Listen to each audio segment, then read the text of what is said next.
حاجة بتطلبها ومجرد ما بتجري بتمشي وتسيبها. كنت عارفاه قبل كده. ثانية. ها؟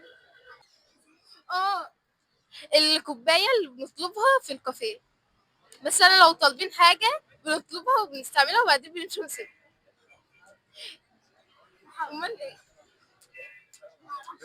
حاجة بتطلبها ومجرد ما بتجيلك بتمشي وتسيبيها. أنا اللي بمشي وأسيبها؟ السؤال ايه؟ تعال تعال. حاجة بتطلبها، حاجة بتطلبوها ومجرد ما بتيجي بتمشوا وتسيبوها. السؤال تاني معلش. مطلوب. أنا كل الحاجات لما بتجي تسيب كل حاجة. ها؟ لا، والأسئلة دي مستحيل. الأسئلة حاجة طلبات بتاعت القهوة مثلا؟ لا. هي مش هتسيبها. الفكرة حاجة سهلة جدا. ها؟ حاجة بنطلبها لما بتيجي بنمشي ونسيبها. أيوه.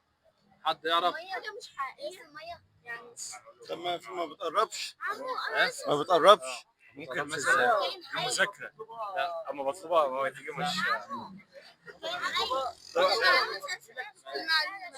لا. المعلومة. لا. كائن حي.